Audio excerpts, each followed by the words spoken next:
नमस्कार। पिछले वीडियो में हम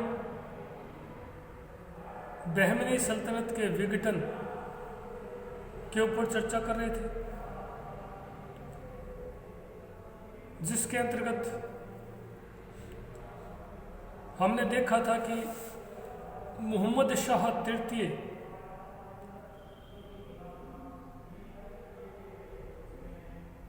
जिसने 1462 से लेकर 1483 ईस्वी तक शासन किया था, उसकी मृत्यु के बाद उसका छोटा पुत्र सुल्तान महमूद शाह के नाम से बहमनी का सुल्तान बना, जो अत्यंत ही अयोग्य, निर्बल और विलासी सिद्ध हुआ और उसकी इसी अयोग्यता का लाभ उठाकर बहमनी सल्तनत का विघटन जो है वो प्रारंभ हो गया।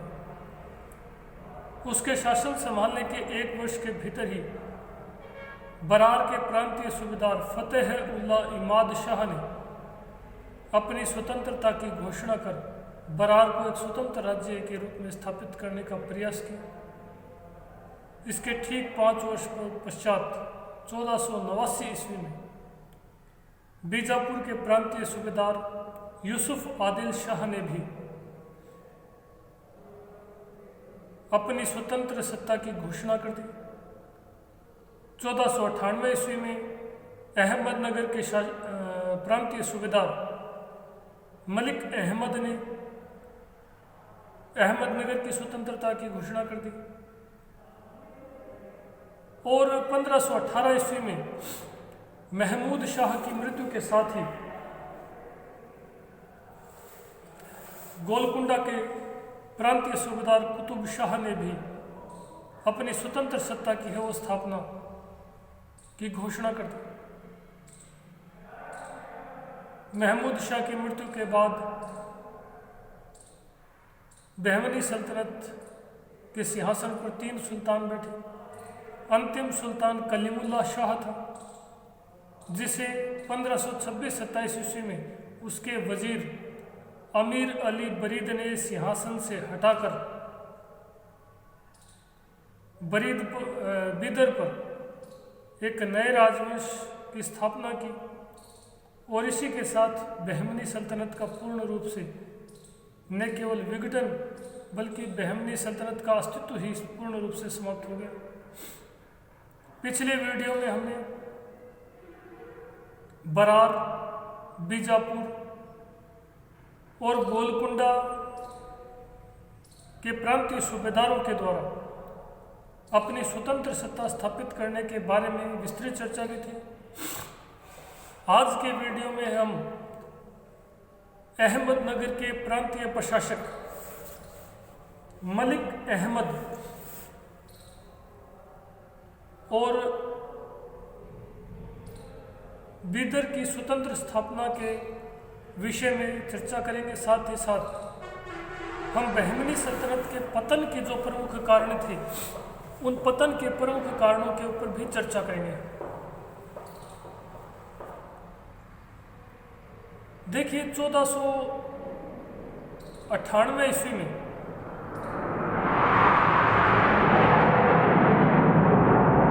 सुल्तान महमूद शाह के समय दक्षिण में जुन्नार का जो प्रांतीय सूबेदार था मलिक अहमद, उस मलिक अहमद ने 1498 ईस्वी में अपने आप को एक स्वतंत्र शासक घोषित कर दिया। देखिए, मलिक अहमद को अहमदनगर का संस्थापक माना जाता है। मलिक अहमद का जो पिता है निजामुल मुल्क, जो कि बहमनी सल्तनत का प्रधानमंत्री अर्थात वजीर भी रह चुका था, पूर्व में एक हिंदू था जिसने कालांतर में इस्लाम ग्रहण कर बहमनी सल्तनत के वजीर पद तक है वो प्रतिष्ठित हुआ। उसकी मृत्यु के बाद उसका पुत्र मलिक अहमद, जो कि एक योग्य व्यक्ति था, उसे बहमनी सल्तनत के शासकों द्वारा जुन्नार स्थित दक्षिण में बहमनी सल्तनत का जो दक्षिणी भाग था जुन्नार, वहाँ का उसे प्रांतीय सूबेदार बनाया गया परंतु वह दरबारी गुटबंदी के कारण मलिक अहमद ने 1498 ईस्वी में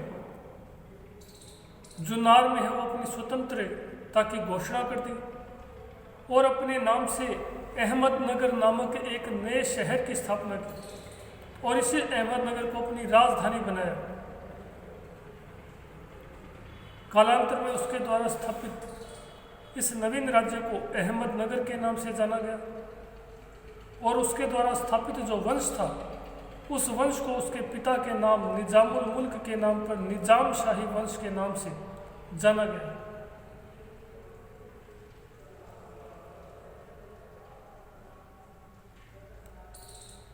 बहमनी सल्तनत के पतन के पश्चात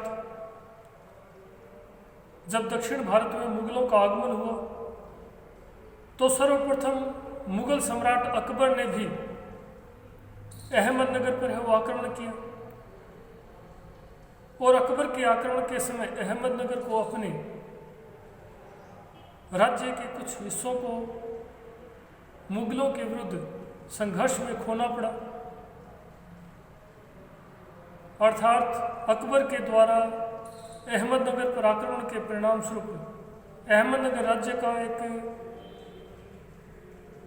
बड़े जो क्षेत्र था उसके ऊपर अकबर यानी मुगलों द्वारा अधिकार कर लिया गया। अकबर की मृत्यु के बाद जहांगीर ने भी अहमदनगर पर है वो आक्रमण करने का प्रयास किया और जहांगीर के शासनकाल में भी मुगलों ने अहमदनगर पर है वो आक्रमण किया, परंतु उस समय अहमदनगर का जो सुयोग्य अहमदनगर का जो वजीर था मलिक अंबर अत्यंत ही योग्य और कुशल प्रशासक था। उसने अपनी कूटनीति और छापामार युद्ध प्रणाली दक्षिण भारत में छापामार जो संघर्ष का प्रणेता है वो मलिक अंबर को ही कहा गया है।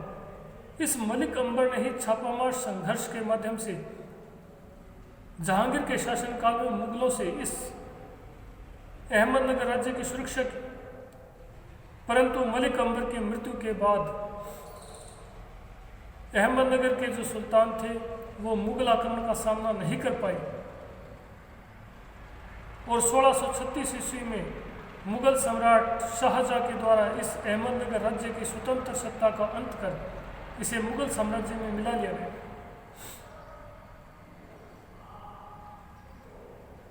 बहमनी सल्तनत से अलग होने वाला जो पांचवा जो क्षेत्र था वो था बीदर। देखिए, बहमनी सल्तनत की जब स्थापना हुई उस समय उसकी पहली राजधानी बना गुलबर्गा। गुलबर्गा उसकी पहली राजधानी थी जिसकी स्थापना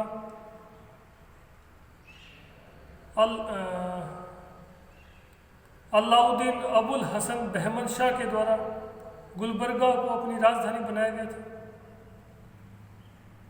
परंतु कालांतर में विजयनगर के निरंतर आक्रमणों के कारण और गुलबर्गा जो है वो विजयनगर की सीमा के निकट स्थित होने के कारण बहमनी सल्तनत के सुल्तान अहमद शाह, जिसने 1422 से 35 ईस्वी तक शासन किया था, अपनी राजधानी को सुरक्षित करने तथा उसकी सुदृढ़ किलेबंदी करने के उद्देश्य से अपनी राजधानी को बीदर स्थानांतरित करवाया गया, बीदर स्थानांतरित किया गया, क्योंकि बीदर की जो किलेबंदी थी वो अत्यंत सुदृढ़ थी। इसी कारण सुल्तान अहमद शाह के द्वारा बीदर को अपनी राजधानी बनाया गया।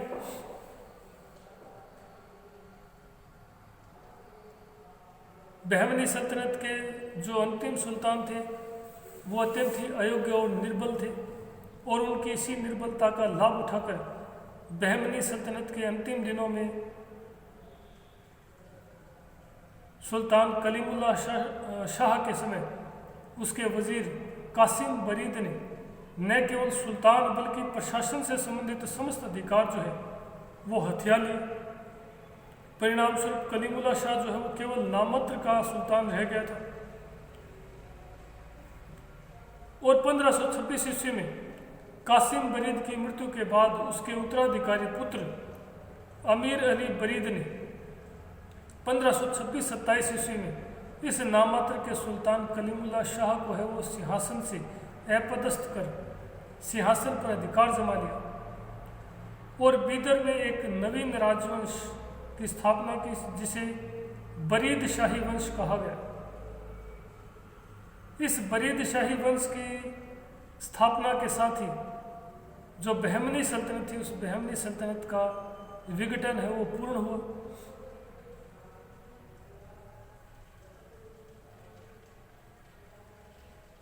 कालांतर में 1618-19 ईस्वी में बीजापुर के जो आदिल शाही सुल्तान थे उनके द्वारा बीदर पर आक्रमण करके इसे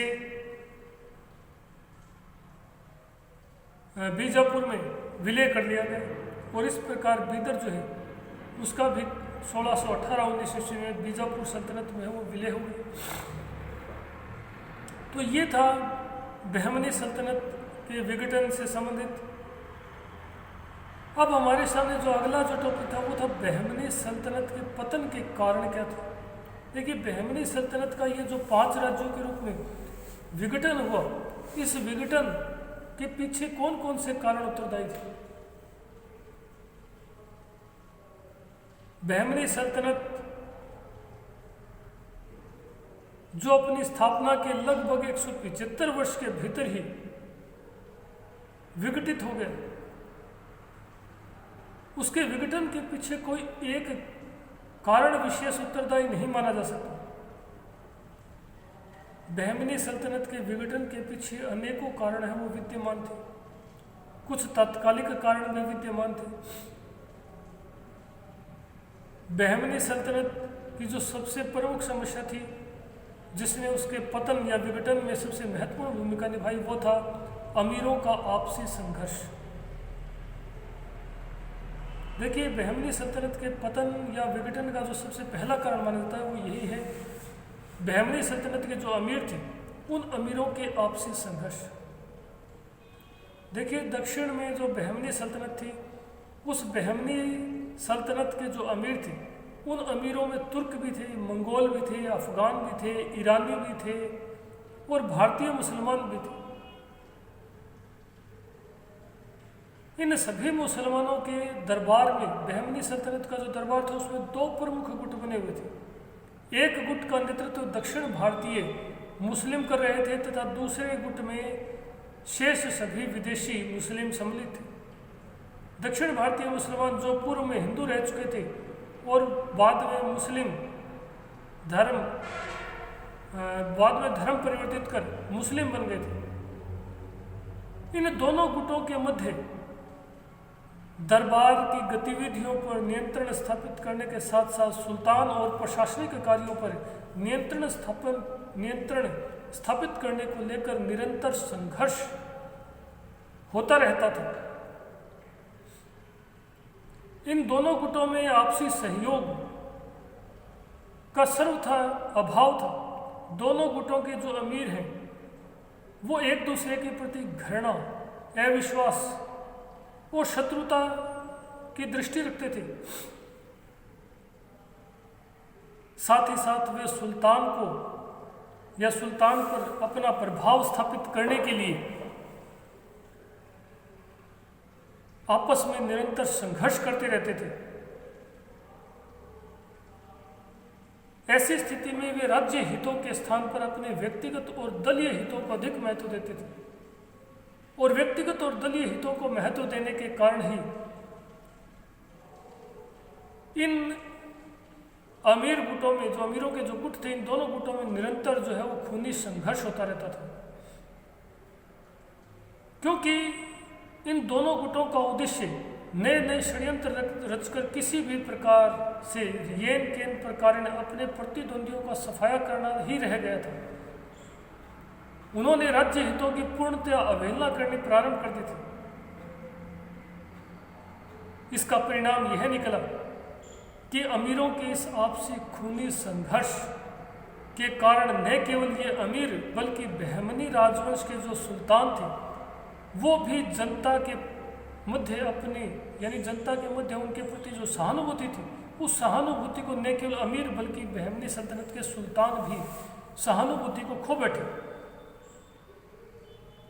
और जनता की सहानुभूति समाप्त होते ही एक प्रकार से उनको जो जनता का जो नैतिक समर्थन था वो स्वतः ही समाप्त हो गया। साथ ही साथ अमीर भी जो एक दूसरे के विरुद्ध निरंतर संघर्षरत थे, निरंतर संघर्षों के कारण इन अमीरों की स्वयं की शक्ति भी है वो दुर्बल हो गई और शक्ति दुर्बल हो जाने के कारण तथा जनता का समर्थन खो देने पर संपूर्ण सल्तनत में एक प्रकार से अशांति और अव्यवस्था है वो व्याप्त हो गई, क्योंकि जनता पहले से ही अमीरों और सल्तनत के प्रति रुष्ट हो चुकी थी। साथ ही साथ इन अमीरों ने आपसी संघर्षों के माध्यम से अपनी शक्ति को भी निर्बल बना दिया था। इस निर्बलता का लाभ उठाकर एक प्रकार से प्रांत जो सल्तनत थी उसमें शांति और जो व्यवस्था थी वो एक पूर्ण रूप से भंग होने लगी, यानी अशांति और अव्यवस्था जो थी व्याप्त हो गई। ऐसी स्थिति में बहमनी सल्तनत का जो पतन है वो निश्चित रूप से स्वाभाविक था। बहमनी सल्तनत के पतन का जो दूसरा कारण माना जाता है वो है अराजकता और अव्यवस्था। देखिए, प्रत्येक बिंदु एक दूसरे से निर्भर है। अमीरों के आपसी संघर्ष के कारण ही पूरी सल्तनत में अव्यवस्था और अराजकता व्याप्त हुई। उसी अराजकता और अव्यवस्था ने ही पतन में, बहमनी सल्तनत के पतन में महत्वपूर्ण भूमिका निभाई। तो दूसरा बिंदु जो है वो अराजकता और अव्यवस्था ही जिसने बहमनी सल्तनत के पतन में सबसे महत्वपूर्ण भूमिका निभाई। देखिए, बहमनी सल्तनत का जो सुल्तान अलाउद्दीन था, अलाउद्दीन द्वितीय, जिसने 1435 से लेकर 1457 ईस्वी तक शासन किया था, उसके बाद बहमनी सल्तनत में उसके समान कोई योग्य और शक्तिशाली शासक नहीं हुआ। उसका परिणाम यह निकला कि बहमनी राज्य जो है वो धीरे धीरे अराजकता और अव्यवस्था का शिकार बनता गया। जैसे ही केंद्रीय सत्ता दुर्बल हुई, अमीरों के गुट जो है उनके मध्य आपसी संघर्ष बढ़ गया, क्योंकि उनकी महत्वाकांक्षाओं पर नियंत्रण करने वाली जो केंद्रीय शक्ति थी वो निर्बल हो गई। और जैसे ही सुल्तान अयोग्य और विलासी होने लगे, इन अमीरों की आपसी शत्रुता और वैमनस्यता बढ़ने के साथ साथ इनके मध्य खूनी संघर्ष भी प्रारंभ हो गया। और इस खूनी संघर्ष के पीछे जो सबसे बड़ा उत्तरदायी कारण था वो था सुल्तानों की, यानी बहमनी सल्तनत के जो अंतिम सुल्तान थे, उन अंतिम सुल्तानों की विलासिता, अयोग्यता और प्रतिभाहीनता, जिसने इस खूनी संघर्ष को बढ़ावा दिया। बहमनी सल्तनत के कुछ अंतिम सुल्तान तो इतने अधिक निर्बल और अयोग्य निकले कि उनमें राज्य की शासन व्यवस्था संभालने की किसी भी प्रकार की कोई क्षमता थी ही नहीं। वो न केवल मानसिक रूप से, बल्कि उनमें ऐसी कोई योग्यता नहीं थी कि वे राज्य की प्रशासनिक व्यवस्था को है वो एक प्रकार से दुरुस्त करने का प्रयास कर पाते। और उनकी इसी दुर्बलता का लाभ जो है वो शक्तिशाली और महत्वाकांक्षी प्रांतीय सूबेदारों ने है वो उठाया। और इन शक्तिशाली और प्रभावशाली प्रांतीय सूबेदारों और अमीरों ने अपनी महत्वाकांक्षा की पूर्ति के लिए केंद्रीय दुर्बलता का लाभ उठाकर बहमनी सल्तनत से पृथक होकर अपनी स्वतंत्र सत्ता है वो स्थापित करने का प्रयास किया। परिणाम स्वरूप बहमनी सल्तनत का जो पतन है वो प्रारंभ हो गया। बहमनी सल्तनत के पतन का जो तीसरा प्रमुख कारण माना जाता है वो है निरंतर युद्ध तथा संघर्ष। देखिए, हमने विजयनगर राज्य के संदर्भ में भी यही पढ़ा था। विजयनगर राज्य को बहमनी के साथ निरंतर संघर्ष करना पड़ा। जो मुस्लिम शासक थे सिंहासन पर बैठते ही उसके दो प्रमुख दायित्व माने जाते थे, जहांगीरी और जहांबनी। अपने राज्य का अस्तित्व बनाए रखना, साथ साथ दूसरे राज्यों को जीतकर अपने राज्य का विस्तार करना। बहमनी राज्य के जो शासक थे उन्होंने भी इसी नीति का अनुसरण किया। शासक बनते ही उन्होंने अपने साम्राज्य का जो सल्तनत थी उसके विस्तार के निरंतर प्रयास किए और सल्तनत के विस्तार के प्रयासों के अंतर्गत ही उन्हें निरंतर दक्षिण भारत में हिंदू राज्यों, विशेष रूप से विजयनगर के साथ निरंतर संघर्ष करना पड़ा। इस निरंतर संघर्ष के परिणाम स्वरूप उनकी जो सैन्य शक्ति थी, न केवल सैन्य शक्ति बल्कि आर्थिक दृष्टिकोण से भी उनकी जो अर्थव्यवस्था है वो दुर्बल होने लगी।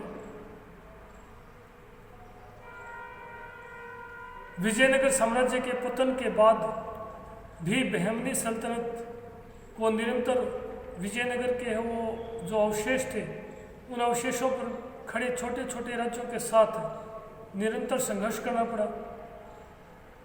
उधर उत्तर में बहमनी सल्तनत को निरंतर मालवा, गुजरात और पूर्व में है वो उड़ीसा राज्य के साथ वो निरंतर संघर्ष करना पड़ा। इन निरंतर संघर्षों ने जहां राज्य की सैनिक शक्ति को दुर्बल बनाया, वहीं दूसरी तरफ इन्हें लूट से जो माल प्राप्त होता था उस लूट से प्राप्त अपार धन संपदा ने इन मुस्लिम शासकों को अयोग्य और भोग विलासी बना दिया। और बहमनी सल्तनत की इसी विलासिता ने एक प्रकार से इन बहमनी सल्तनत के सुल्तानों को अपनी प्रशासकीय कार्यों से वो विमुख कर दिया। परिणाम स्वरूप जो महत्वाकांक्षी जो अमीर थे उन्होंने अपनी शक्ति को बढ़ाने का प्रयास किया और बहमनी सल्तनत के सुल्तानों की इसी नीति ने एक प्रकार से बहमनी सल्तनत के पतन का जो मार्ग है उसे प्रशस्त कर डाला। बहमनी सल्तनत के पतन का जो एक और कारण माना जाता है वो है धर्मांधता की नीति। देखिए, बहमनी के जितने भी सुल्तान या अमीर थे, बहमनी सल्तनत में जितने भी सुल्तान हुए और उनके जो अमीर थे, यहाँ तक कि बहमनी सल्तनत का सबसे सुयोग्य वजीर महमूद गवा भी धर्मांधता की नीति से नहीं बच पाया। इनमें से प्रत्येक ने अपने आप को सच्चा मुसलमान सिद्ध करने के साथ साथ इस्लाम धर्म का प्रचार करने, इस्लाम धर्म का प्रचार प्रसार करने के लिए बहुसंख्यक हिंदू जो प्रजा थी उस हिंदू प्रजा के प्रति जो कट्टरता और असहिष्णुता की नीति का अनुसरण किया, उस नीति के परिणाम स्वरूप वे अपनी बहुसंख्यक हिंदू प्रजा का विश्वास और सहानुभूति खो बैठे। उन्होंने बहुसंख्यक हिंदू प्रजा के प्रति कठोर, निर्दयी और अत्याचारपूर्ण नीति का अनुसरण किया। उन्होंने हिंदुओं को बलात् मुसलमान बनाने के साथ साथ बड़े पैमाने पर जातीय नरसंहार किया और साथ ही साथ मंदिरों और मूर्तियों को विध्वंस करने के स्थान पर उन पर भारी राजकीय करों का आरोपण किया। परिणाम स्वरूप बहमनी सल्तनत की जो बहुसंख्यक हिंदू जनता थी उसमें असंतोष उत्पन्न हो गया और इसी असंतोष के कारण बहमनी के शासकों को समय समय पर न केवल हिंदुओं के विद्रोह का सामना करना पड़ा बल्कि इसी हिंदू प्रजा के सहयोग के कारण ही विजयनगर के जो शासक थे उनको भी बहमनी सल्तनत पर आक्रमण करने के दौरान इनका समर्थन प्राप्त होने लगा। बहमनी के किसी भी सुल्तान ने इस बहुसंख्यक हिंदू प्रजा का विश्वास और सहानुभूति जीतने का कोई प्रयास नहीं किया, जिसने एक प्रकार से अप्रत्यक्ष रूप से बहमनी सल्तनत के पतन में है वो महत्वपूर्ण भूमिका निभाई। बहमनी सल्तनत के पतन का जो एक और कारण है वो है अयोग्य और विलासी शासन। देखिए, बहमनी सल्तनत के जो प्रारंभिक सुल्तान थे वो अत्यधिक योग्य प्रशासकीय क्षमता से युक्त और शक्तिशाली सुल्तान सिद्ध हुए, जिन्होंने बहमनी सल्तनत को सुदृढ़ करने के साथ साथ उसका विस्तार करने में भी सफलता प्राप्त की। परंतु बहमनी सल्तनत अलाउद्दीन जो द्वितीय था, जिसने 1435 से 57 ईस्वी तक शासन किया, उसके बाद जितने भी बहमनी सल्तनत के शासक हुए वे अत्यंत अयोग्य, विलासी और शक्तिहीन सिद्ध हुए। कुछ सुल्तान तो इतने अधिक निर्बल और अयोग्य निकले कि उनमें राज्य की प्रशासनिक स्थिति को संभालने तक की क्षमता नहीं थी, और उनकी इसी अयोग्यता और विलासिता के कारण जो शक्तिशाली अमीर और प्रभावशाली प्रांतीय सूबेदार थे, उन्होंने बहमनी सल्तनत से स्वतंत्र होने का प्रयास किया, जिसमें वे सफल भी रहे, और जिसने इन प्रांतीय सूबेदारों के इस प्रकार के व्यवहार के कारण ही जो बहमनी सल्तनत के जो अयोग्य और विलासी शासक थे, उन अयोग्य और विलासी शासकों के कारण ही बहमनी सल्तनत को विघटन का सामना करना पड़ा। बहमनी सल्तनत के पतन का जो एक और कारण माना जाता है वो है महमूद गवा की हत्या। देखिए, हमने अभी पढ़ा है कि बहमनी सल्तनत के जो अंतिम सुल्तान थे वो अत्यधिक अयोग्य, विलासी और शक्तिहीन थे, परंतु इन अयोग्य सुल्तानों को महमूद गवा जैसा एक प्रतिभाशाली अमीर है वो मिल गया, जिसने 1458 से लेकर 1481 ईस्वी तक बहमनी सल्तनत की सेवा की और अपनी योग्यता के बल पर मोहम्मद शाह तृतीय को इसने अत्यधिक प्रभावित किया, और उसकी योग्यता के कारण ही सुल्तान मोहम्मद शाह तृतीय द्वारा उसे अपने वजीर के पद पर नियुक्त किया गया। परिणाम स्वरूप जो सुल्तान अयोग्य थे, उन अयोग्य सुल्तानों के शासनकाल में भी महमूद गवा जैसे सुयोग्य वजीर ने न केवल अपनी क्षमताओं से बहमनी सल्तनत की सीमाओं का विस्तार किया, बल्कि बहमनी राज्य की जो केंद्रीय शासन व्यवस्था थी उसको भी शक्तिशाली बनाया। साथ ही साथ उसने प्रशासनिक व्यवस्था को सुदृढ़ बनाया, और सुदृढ़ बनाकर उसने स्वच्छंद प्रकृति के अमीरों को नियंत्रण में रखकर बहमनी सल्तनत की शक्ति को छिन्न भिन्न होने से भी बचाया। यानी उसने केंद्रीय सल्तनत को सुदृढ़ बनाया और साथ ही साथ शासन व्यवस्था को भी सुदृढ़ बनाया। उसने स्वच्छंद प्रकृति के यानी स्वतंत्र विचारों के जो अमीर थे, जो निरंतर अपनी शक्ति में वृद्धि कर स्वतंत्र होने का प्रयास कर रहे थे, उनको नियंत्रित किया और बहमनी सल्तनत की शक्ति को छिन्न भिन्न होने से बचाया। परंतु अंततः षड्यंत्रकारी जो थे वो सफल हुए, और उन्हीं के कारण सुल्तान मोहम्मद शाह तृतीय उनकी बातों में आ गया, और उसने इन मंत्रियों और सत्ता लोलुप अमीरों के कहने पर ही अप्रैल 1481 ईस्वी में अपने सुयोग्य वजीर महमूद गवा की हत्या के आदेश जारी कर दिए। सुल्तान के आदेशानुसार महमूद गवा की हत्या कर दी गई, परंतु उसकी हत्या बहमनी राज्य के लिए अत्यंत ही घातक सिद्ध हुई। उसकी मृत्यु के बाद ऐसा कोई सुल्तान या ऐसा कोई शासक या ऐसा कोई योग्य प्रशासक नहीं रह गया था जो इन स्वच्छंद और सत्ता लोलुप अमीरों की शक्ति पर और स्वच्छंदता पर नियंत्रण स्थापित कर पाता। इन अलगाववादी शक्तियों को नियंत्रित करने की क्षमता अब किसी भी व्यक्ति में नहीं थी। इसका परिणाम यह निकला कि बहमनी सल्तनत का विघटन जो है वो शुरू हो गया। सर्वप्रथम बरार, उसके बाद बीजापुर, फिर अहमदनगर, फिर गोलकुंडा के जो प्रांतीय सूबेदार थे वो एक एक कर अपनी स्वतंत्रता की घोषणा करते गए और स्वतंत्र शासन व्यवस्था स्थापित करते गए। और 1518 ईस्वी के पश्चात बहमनी जो सल्तनत है वो केवल बीदर सूबे तक ही सिमट गई थी। बहमनी सल्तनत का जो अंतिम सुल्तान कलीमुल्लाह शाह था, उस कलीमुल्लाह शाह को उसके ही वजीर कासिम बरीद ने नामात्र का शासक बना डाला और उसके उत्तराधिकारी अमीर अली बरीद ने तो उससे भी आगे बढ़कर उसे सिंहासन से वो हटाकर स्वयं सुल्तान बन बैठा। इस घटना के साथ ही बहमनी राज्य का जो अस्तित्व है वो पूर्ण रूप से समाप्त हो गया। तो ये था बहमनी सल्तनत के पतन के कारण। अगले वीडियो में हम एक नए टॉपिक के ऊपर चर्चा करेंगे। धन्यवाद।